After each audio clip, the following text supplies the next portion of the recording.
Israel's actions, its response to October 7th, is what is driving events in the region. It is what is driving the geopolitics in the Middle East. So I think the strategy, if you look at it, if you look at what Israel is doing with regards to the Gaza, but not just Gaza, but also the West Bank, the whole sort of Palestinian issue. If you look at what Israel is trying to achieve in the aftermath of its success in neutralizing Hezbollah as a military force and decapitating its leadership, both civilian and military, the fall of the Assad regime, and its attempts to create that buffer zone in southern Syria. And then, of course, the strikes on the Houthis that continue. And the biggest event was the direct offensive against Iran. And then fast forward to 2 days ago to the strike on Qatar.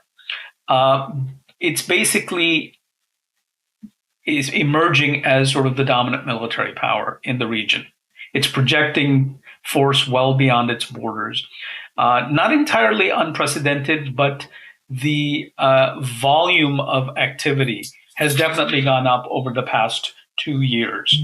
And so, because Israel is known for sort of these long distance operations, whether it was the assassination of one of the PLO leaders in Tunis in the 80s, whether it was the raid in Entebbe to retake the aircraft that was hijacked there, and then the attack on the nuclear reactor in Osnabrück in 1981. So there is a precedent for these sort of large-scale, wide-range, long-range military operations.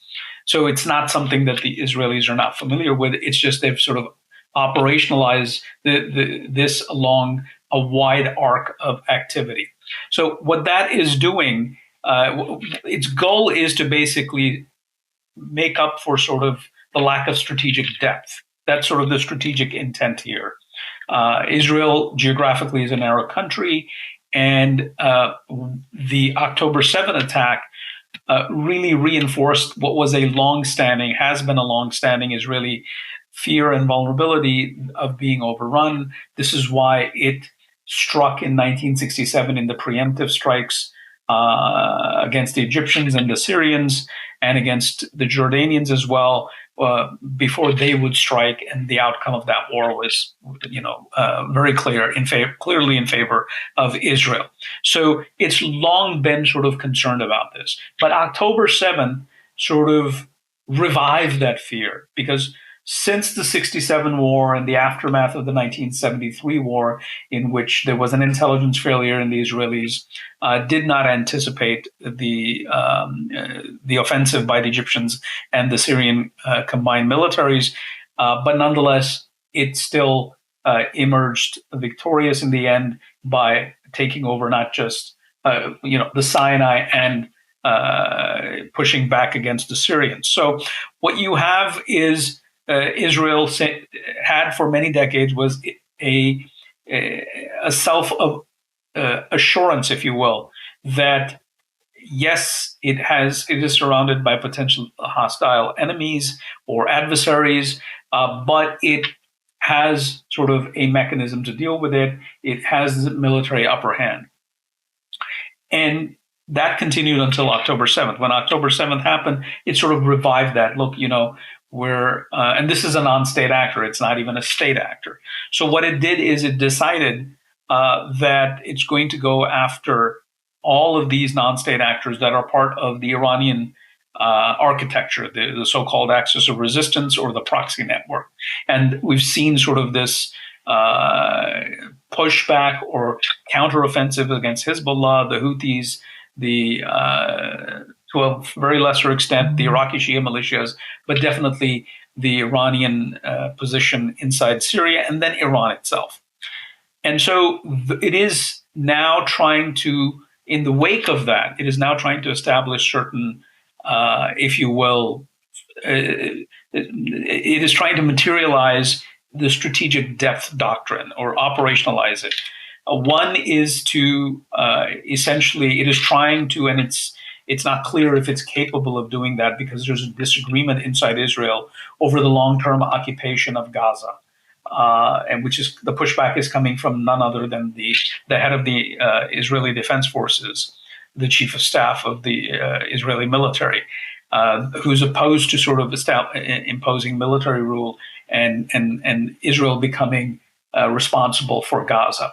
But we also see the plans that were laid out in 2019 to annex the West Bank.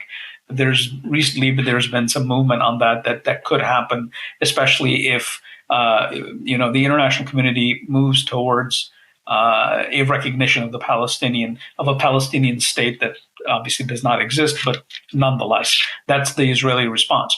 And then you see sort of this Golan Heights that's already under Israeli occupation, but also creating an additional buffer zone further to the north that extends from in those three provinces that are south of the Damascus region in Syria, the Quneitra, Dar'a, and most importantly, Sueda, which is where the Druze or separatist Druze elements are battling the Turkish-backed government in Damascus.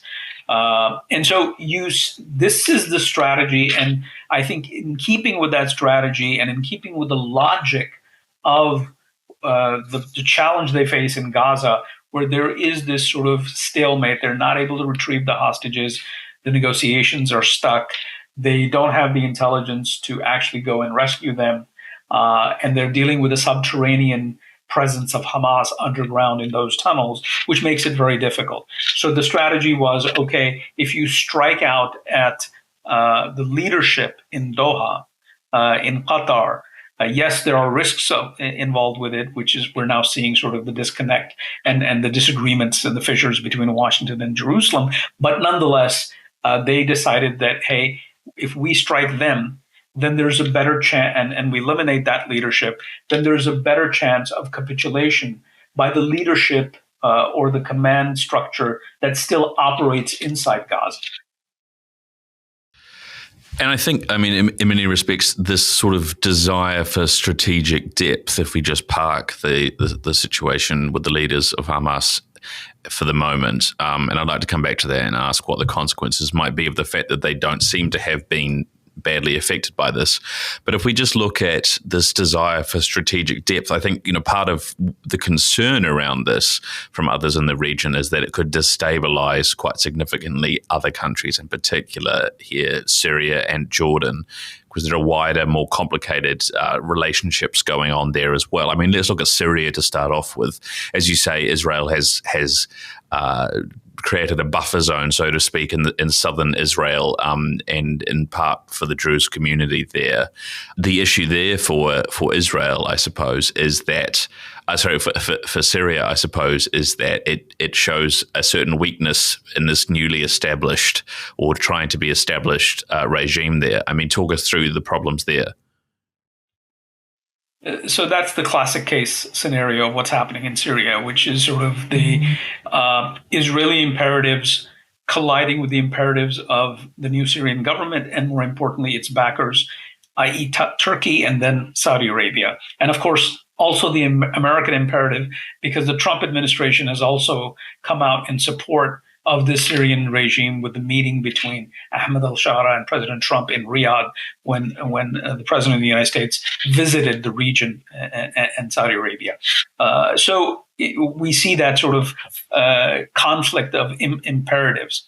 While the Israelis want to make sure that their borders are secure, that any future government or in the interim, any groups that would like to strike out at Syria or have Israel or have ill intentions of any kind, that they are kept in check. Hence the buffer zone from running from along the Lebanese Syrian border where Mount Hermon is, all along the Israeli Syrian border to the Yarmouk Valley, which is where the tri-border between Jordan, Syria, and Israel meet. So that's the buffer zone. But in addition to that, they're expanding the operational zone to include those large parts of those three southern Syrian provinces that I mentioned earlier, Quneitra, Daraa, and Suwaida. Suwaida being sort of the nerve center because of the large Druze population that inhabits that province. Again, it creates an vulnerability. So that's the Israeli, if you will, imperative.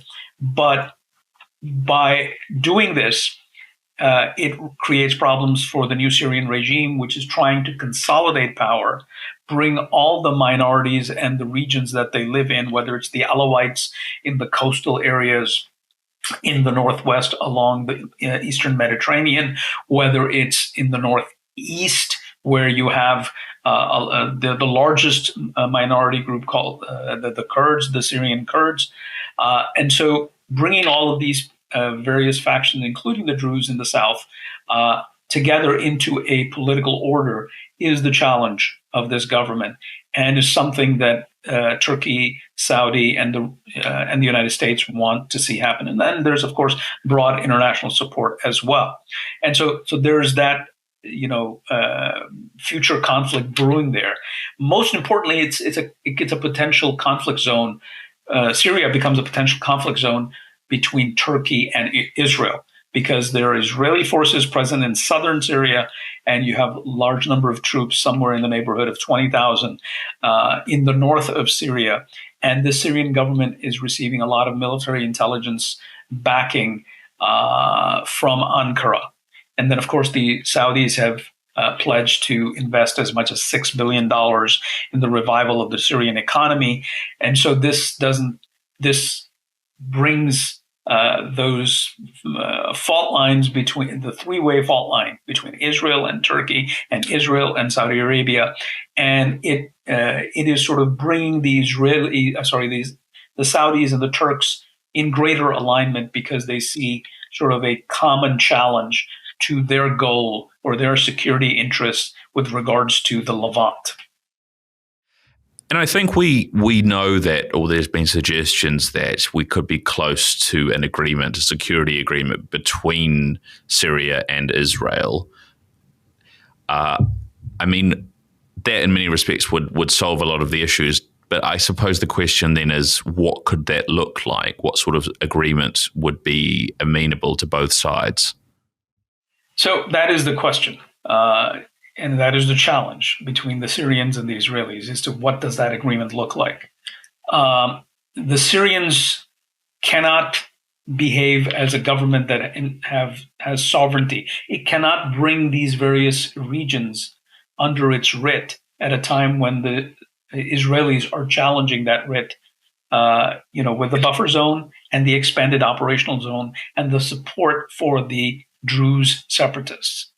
So that's a huge challenge. I mean, this is why the Syrians are demanding that the removal of the buffer zone, and certainly not expanding it into those three provinces. So that's the Syrian demand. The Israeli demand is, well, we can't pull out completely and can't dismantle the buffer zone, because you don't have control over your territory. So you may be promising us that there's nothing is going to happen. You don't have sort of that writ to begin with. So it's a chicken and egg problem in some respects. And so it's a very tough call. Now, there are various elements trying to mediate. There is the U.S. mediation. There is the Turkish mediation, although Turkey's relationship with Israel are not that great.